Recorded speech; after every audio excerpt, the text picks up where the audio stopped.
Hello everyone, my name is Kristoffer Fischer and I am currently a student of the Full Sail University Bachelor's of Entertainment Business program. Today we are going to be talking a lot about visual imagery and art with a good friend of mine, Christian Brellisford. He is a game manager for a Canadian video game publishing company called G4Box. I certainly apologize that he couldn't be here in person, but I hope to convey his thoughts and opinions to the best of my abilities. I'll begin with the first question. What do you see as the role of visual arts in our mass-mediated world, and particularly in your profession?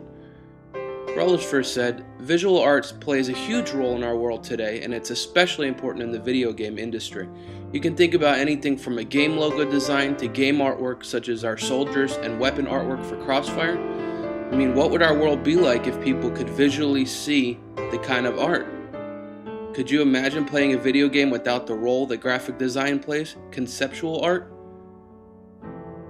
And now with the next question, I said, with new communications and media technologies, imagery is almost instantly available. Do you believe that has a positive or negative influence on the industry, and provide an example?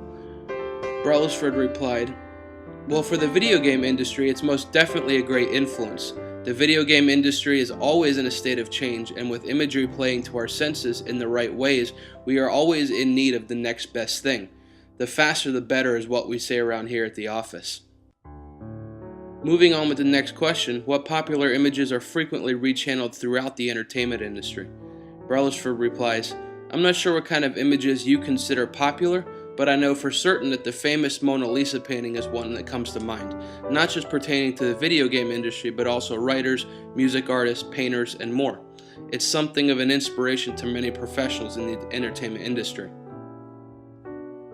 Continuing with a similar question, are there particular images that this industry has popularized and or created?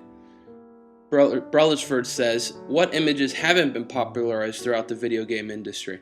The best example I can think of is the use of superheroes in video games.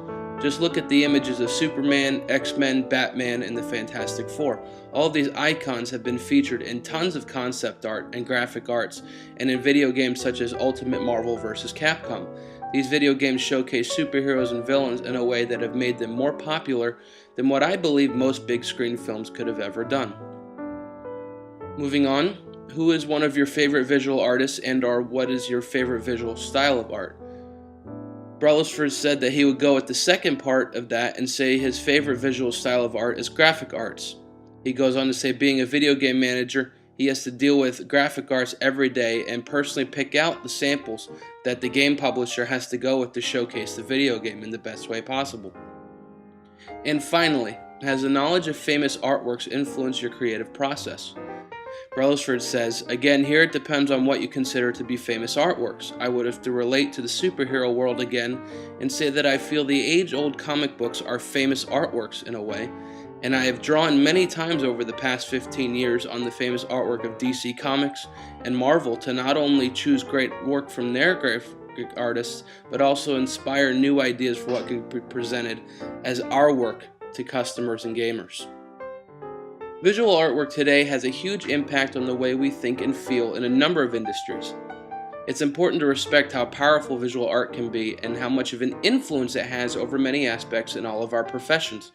I feel as a student and in the video game industry, visual art is a core component of what makes a great video game. Connecting visually to the concept and story of a game is what really drives the point home and what engages us as customers and players in that world. Thank you for listening today. I hope you enjoyed this podcast. Christian Brellisford, thank you for answering the questions, and have a great day.